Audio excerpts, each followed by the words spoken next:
Get started. So hey everybody, it's Wendy Perry here. I hope you're having a good day. It's midday here in Adelaide. I appreciate we've got people from all around the world at the moment. And if you're in Australia, you might have woken up to the news about Facebook and their approach to stopping or blocking news content on sites or pages that they think is news related. So this topic about how you build your following is even more relevant. And hi to everyone who's watching the recording. So I'm Wendy Perry. If you haven't yet met me, I'm the entrepreneurship facilitator for Adelaide with Switch Start Scale, and I'm managing director of Workforce Blueprint. Now, Brendan's joining us. Brendan, are you in Beverly Hills, California today, or what location? Right now, I'm in Miami, Florida.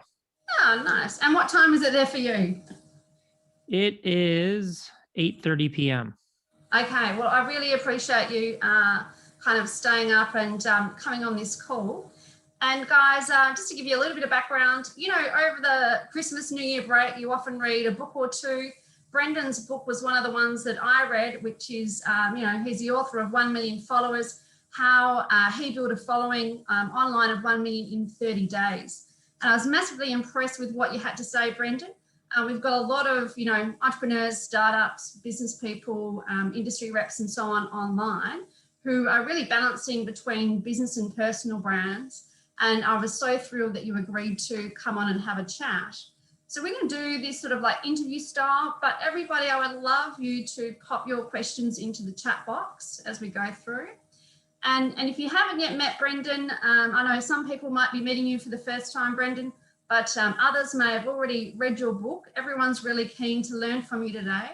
And I wondered if we could just kick off with you telling us a little bit about your background, the sorts of things that you work on and the things that you're involved in. That'd be great. Over to you. Yeah, so I've been in the digital and social and technology space for quite some time. I started back in 2004.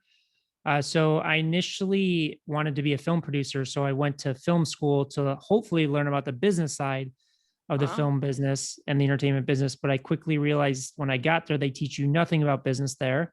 So I had to quickly find a way to make sure that I could maximize my time in college before I moved out to LA to pursue that. So I started a few internet companies while I was going to college, really just to learn and experiment, to learn that part of business of what it takes to get something up the ground and manage it.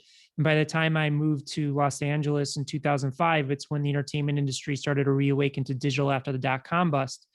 So like anybody else, I had to start at the bottom, making coffee and copies and things of that nature. And I had to find a way to stand out. And just saying that I wanted to be a film producer, I could just see people's eyes glaze over because there's hundreds of thousands, if not millions of people moving to LA to pursue that. So I had to take a step back and just realize that there would be a lot of anxiety and stress once we finished a film, because we would invest anywhere from $10 million to $100 million into a piece of content. And we would need hundreds of millions of people around the world to know about it in a short period of time to have any chance of just, let alone breaking even, not only a profit. So I just started saying, hey, listen, I have this experience in creating these internet companies. I know where the traffic is. I know how to harness it. Be more than happy to help figure out strategies to promote our films. So I started doing that and quickly went from making coffee to starting the first digital division for the first movie studio I worked for, which also afforded me the opportunity to work directly with actors and directors and producers on how to further syndicate their brand online. And then from there, I started building technology platforms. I got kind of bored of the studio system because it was very corporate. So I started building technology platforms and licensing them back to big media companies. So I built platforms for, in partnership with like Viacom, MTV, Yahoo, Vice Magazine, Paramount. And it was really the MTV partnerships that opened up the opportunity to work with, you know, major musicians and celebrities and athletes, and cultivating their audience, growing their e-commerce, growing their online destinations. And then from there, got heavily involved in the paid social media advertising space and helped build one of the largest social paid optimization firms in the world, where we were managing about 100 million a year in paid spend for Fortune 500 and 100 companies. And I would just see the inefficiencies with our clients, we had huge clients come to us and say, here's a piece of content we just spent hundreds of thousands, in some cases millions of dollars on, and we want to spend millions of dollars to promote it against a specific audience.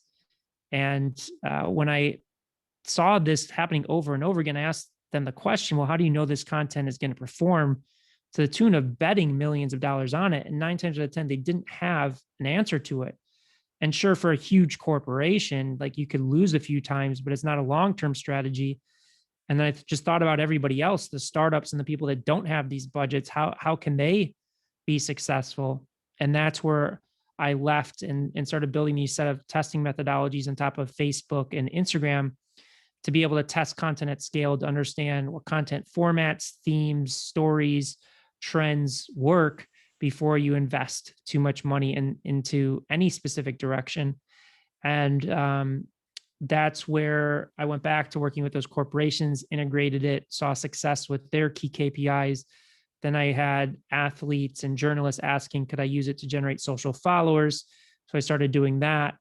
And then it seeded the idea to run the case study on myself of amassing 1 million followers in 100 countries in 30 days. And that was the premise for my first book. But in my first book, it's not just me, like, it's like 20 to 25% my strategies. I also interviewed partners and other people that have amassed tens of millions of followers across their channels and billions of views. And my experiment, some people just look at my accounts and judge us on that. Like, we've done this 20 or 30 times. My team is, my internal team's created probably 50 million followers across platforms and well over 50 billion views. So we use a lot of psychology, human behavior, content testing, really to identify what works and how to scale for our clients in the shortest time period possible. Thanks, Brendan. That's great. And I reading your book, there is a whole thing in there about testing and also, how you can build your following across different platforms. How important would you say is it to have like a strategy up front? I know in the case study of yourself, you test like so many times. So what advice can you give to our audience about, an upfront kind of strategy and what they need to do around testing, different versions of content and images and then across different platforms? Well, the first place you have to start is you have to study the market. Like, we see so many people that will create content in a vacuum, or we have so many brand clients where it's really frustrating because they're focused on just branding. They're focused on, what is my tone? What is my color? What is my color palette? Like, all these things that people do not care about. Like, this is social media. This is not a place for you to post a product shot or like focus on color themes and color palettes. So where we always start with our clients is, you've really got to identify what's working and what is not working in the market. And there's so many people that will point to accounts, like we see this with our brand clients. They'll say, well, look at this account. They're doing the color schemes. They're doing these formats. And then you look at the performance and it's horrible. It's like nobody's engaging with it or not getting reach or any of that. So the first place that we always recommend is become a student, generate references. Like, one of the exercises that we always make our clients do is you create like a gold, silver, and bronze reference guide for whatever platform that you're going on. Is like, for the gold standard, who's doing it at the highest level, driving the most engagement. The silver is kind of that second tier. They're doing okay, but they're not like really killing it. And the bronze is like, they're not really doing well at all. And really identify like what's driving the performance.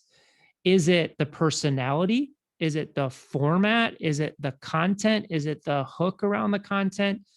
It's so critically important to start there, because it'll mitigate your learning curve and also the time it takes to get really good at driving social content. And then once you have those references, then what you can start doing is to seeing if you can duplicate those, the format or the structure that they're doing and optimize off of that. That's great. Thank you for that. And I just wondered if you've got any questions, feel free to put it into the chat box. Just make sure that everyone is on mute at the moment as well.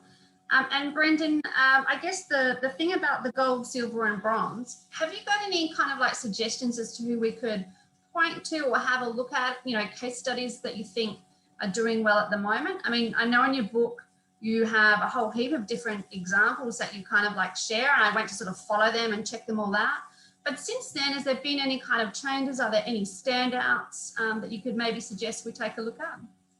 Well, it really depends on the platform. So when we're looking at references, we're studying them specific to the platform, because that also makes a huge difference. You don't want to look at a YouTube reference and then try and apply those learnings to like Facebook or TikTok, because they're completely different. Just overall references like YouTube. Veritasium is an amazing account all around science.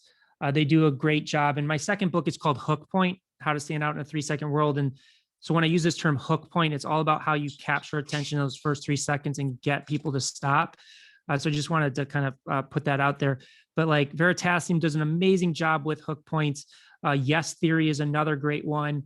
Mr. Beast, who's quickly becoming like the top YouTuber in the world, does an amazing job at that. Facebook, Princier, who wrote the foreword for my first book, is still doing an amazing job. Jay Shetty, Goalcast, World Economic Forum does an amazing job on Facebook and Instagram. So those are a few. There's another guy, Alex Stemp, on TikTok. He's a friend of mine, does an amazing job with TikTok. He's quickly amassed 12 million followers through his storytelling. So those are just a few there. And what I would say also is, when you're looking at references, it doesn't necessarily have to be in your specific niche. Like if you're a fashion blogger, like you can look at somebody that's in entertainment or something else and take learnings from them. So oftentimes when we're working with clients, we challenge them not to just look at competitors in the market, especially if you're a brand, because like we have 2 of the largest vitamin supplement companies as clients right now. We have one of the largest fashion shoe brands in the world as a client, and you look at their competitors and they're horrible. So we can't even use them as references. We can use them of what not to do, but in terms of what to do, we have to break out of that industry to really find references and directions to apply and test. Thanks, Brendan. And I wondered if you could talk a little bit more about the experiment in the book. The fact that you did get so many followers in 30 days. I know that in a short space of time, you're not going to be able to take us through everything, but maybe for people that haven't read the book or are yet to read it, how did you kind of structure up that 30 days? Where did you start and where did you get to? Yeah, so each platform, so I've done it on Facebook many times for myself and clients, and I've done it on Instagram many times for myself and clients. Instagram took a bit longer, and the reason is with Facebook, I had about 3.5 years of testing with other clients and data on what to do and what not to do. And the way that I did it is I used the Facebook advertising platform as a market research tool to test content at scale. So every night at midnight, I would launch anywhere between 300 to 500 variations of content. And then when I wake up in the morning, I would analyze the results and see what had worked and what hadn't worked. And I would use those learnings to apply the next set of tests at midnight. And I kept doing that over and over again. So over the 30 days, I tested about 5,000 variations of content to amass 1 million followers in 100 countries. And what I was really doing when I was testing that content, I was measuring the sharing velocity. So I would seed the content to certain audiences and see which ones would have the highest earned lift and essentially go viral. And then I would use that virality to spike the follower growth in such a short period of time. Now with Instagram, it's a little bit different.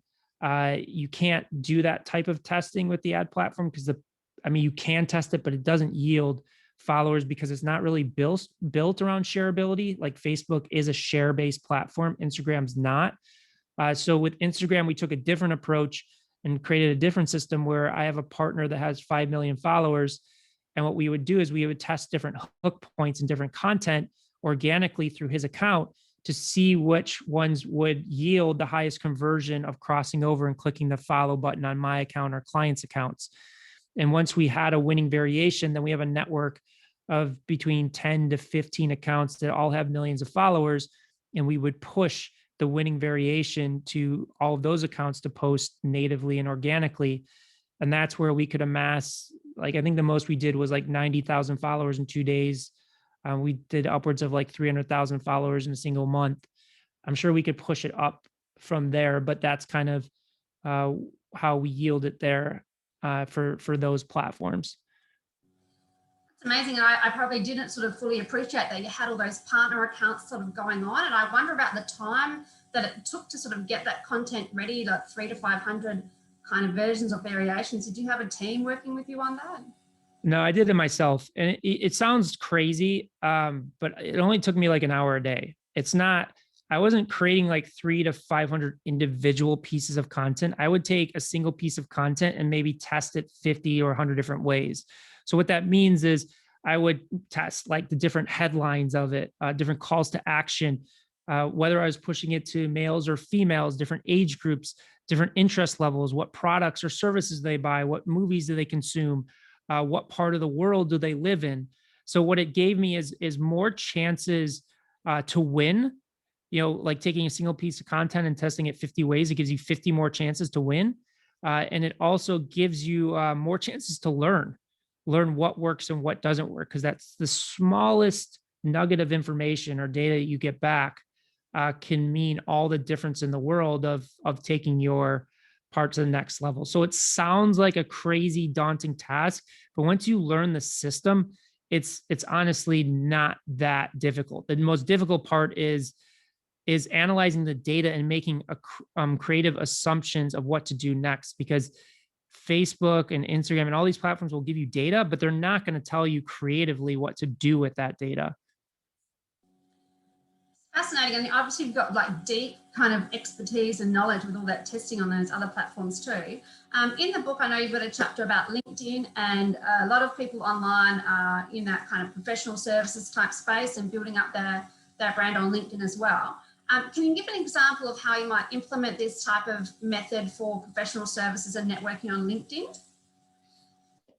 Yeah. So the way that I've leveraged LinkedIn, and we've had a lot of success, like I've probably closed 20 or $30 million worth of deals off of cold outreach on LinkedIn. And it's a bit different, but it's the same mindset as you have to test the outreach that you're putting out. And if you really want to dive into LinkedIn, I recommend checking out my second book, Hook Point, because we dive a lot into this, and you really have to develop a hook to grab people's attention. The sad part of LinkedIn is there's so much garbage on there. There's so many people like just purely selling and sending these direct messages all the time that it's hard to stand out, but you can stand out. And what we talk a lot about is pattern interruption. So you first have to identify the pattern, which it's very easy to identify. It's just crap that people message people. You can clearly say they're trying to sell something. The biggest piece of advice I could give you is when you're about to message your prospect, sit there and analyze what is keeping them up at night. What is their greatest pain point? What causes anxiety and stress, and lead with that. Because if I asked every single one of you right now, either personally or professionally, what keeps you up at night, and then you tell me, and I said, well, what if I could solve that for you? What are you going to say? You're going to say, my God, I would love for you to solve that for me.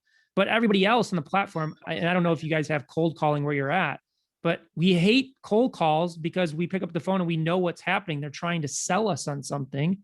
So why would you take that same approach when you're trying to prospect on LinkedIn? Is actually do your research, do your homework, identify that pain point, and just say, hey, I'm here to make your life easier, or I'm here to solve that major problem for you. And that will make you stand out and increase your chance of success.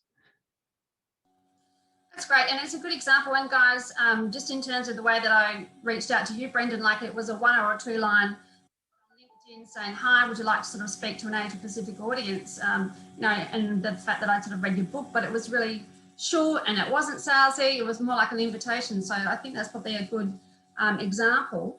Sarah is also asking, when you were doing, I think she means about Facebook, maybe not Instagram so much, but she's asking, were you testing, those 300 to 500 pieces of versions of content through ads from one page or one profile, or across multiple pages or profiles? Single profile. Okay. I do know we do have friends though that have amassed massive followings, and it is a good tactic if your content's on point to get into share for share groups, where you'll have large pages say, I'll share your content if you share mine. There are paid share for share groups, but all share for share does is give you reach. Like if your content's not good, it's not going to take off. And that's where like a lot of times I won't even have a conversation with somebody about follower growth until they got their content dialed in.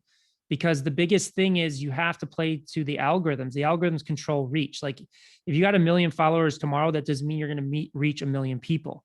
Like, and that's where you see accounts that have large following and low views or low engagement. It's not because they bought fake followers or their audience is not engaged. It's because purely the algorithms aren't giving them reach. And they're not giving them reach because their content is not building retention. And I'm not going to talk too much about retention because you could just go and watch the Netflix documentary Social Dilemma, take out all of kind of the social applications of it. And even if you watched it and it's depressing, just go back and watch it from the standpoint of what the algorithms are and what retention means. Because these social platforms make money the longer they keep people on the platform. Thus, they're looking for content that holds attention for as long as possible. And if you're not one of those content creators, your message is going to get suppressed. That's great advice, Brendan. And there's a question here from Daryl. So those of us working with a local audience, as in an Australian audience, obviously we're a lot smaller than the US, you're working across multiple countries. Have you noticed any kind of different strategies from Australia to the US or in other country contexts about, how to build a following or how to get engagement, how to, create that content that has that retention? No, nothing's changed. Obviously, there may be certain words or phrases or, things that change from country to country of how you express things. But like I have a comedian that we're advising right now in Scotland, and he's killing it using our system because it's played, the algorithm doesn't change from country to country. It's all the same. It's that they're going to favor content that first grabs and then holds attention. So no, it doesn't really fluctuate other than maybe some shifts in language. Okay, so for those people that are on the call that are kind of like looking at their social media strategy, maybe their connection with their website, email marketing, that sort of thing, can you kind of give us a bit of a framework, a starting point, the things that we should consider? And I guess, probably we haven't got accounts the sort of size and scope that you're talking about. We'd love to have that sort of opportunity, but can you just boil it down, I guess, into a simple form as to where should we start, what should we take a look at, and how should we keep on top of any changes? Well, I think the first place and the first question you have to ask yourself is, do I need to make money today off of my efforts, or am I building an audience for the future? If you want to make money today, then don't focus on followers. Don't focus on organic, focus on lead gen, because you can launch that tomorrow and you can get data right away. So if you're in e-commerce or a coaching or whatever, small business, just figure out how to use these platforms and the ad platforms from a paid perspective to lead gen. But the biggest thing you have to do, and is one of the things I always work with clients on, is you have to know your numbers. You have to know what is the value of a lead in the short term? What is the value of a lead in the long term? What's the lifetime value of that? Because that will predicate how much you're willing to spend to acquire a new customer. So you use that as your foundational piece to determine whether your ad spend is working or not, and you can optimize off of that. If you want to go the organic route and you're playing the long-term game, the first place to start is do your references, study content creators, study content formats, and don't take this approach of I'm going to do this because I like it, because it looks pretty, or use, we take opinions out of content creation. We look at what works and what doesn't work, and then we make decisions off of that. So the first place is you've got to do the homework and study the references and then try and duplicate what they have done. I'm not saying copy or steal their content, but do copy their formats, their structures. How do they structure their content? That's great. I've got another question here. Any further top tips on lead generation? And I guess some people would be driving, traffic from their socials to their website for conversion in particular. I mean, there's another way that you can go about it. You can do, Facebook has a lead gen capture form. So you can literally capture name, email, you can add like number of questions and phone number, whatever forms you want. And there's pros and cons to using the lead gen form versus driving traffic directly to a website. Lead gen form, typically your conversion rate of capturing the lead is much higher. So your cost per lead is going to drop down. However, typically the quality of the lead can be a little bit lower because there's a lower barrier of entry for them to participate. But again, you can scale leads by doing that. And the other pro is if if your landing page isn't dialed in and it's not optimized, oftentimes you can lose a lot of traffic. So if you're just starting out, you may want to start with the lead gen ad capture form. But you also have to understand, like when you capture a lead, you have to communicate with them right away. Whether you're calling them, emailing them, you can set up automated cadences. You can hire a VA to do that because people will forget or that lead can become stale. So that's first and foremost. Again, if you're driving your traffic to a website, you've got to understand that it has to be a cohesive story. Your job is not just to create a great ad. Your job is to create a great ad, a great landing page, a great follow-up sequence, and all of that, so it all plays together. That's awesome. Thank you so much. I'll just check in and see if there's any other final questions. Somebody said, what's the word that you're using? It is lead gen, as in lead generation. Any top tips on what might work for like consultants, coaches, speakers, that sort of audience, Brendan? Well, it depends. Like consultants, like if you're going after like high ticket deals, like LinkedIn can be a great place.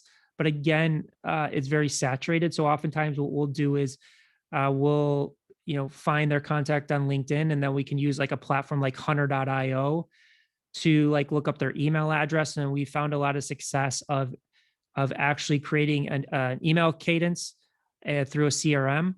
So we'll find their email address, and then we'll create like a 3 to 5 email cadence that automatically sends to our list to get them to schedule a call or book an appointment. So that's one part of it. In terms of coaches, like it depends on what your price point is and what you're trying to sell.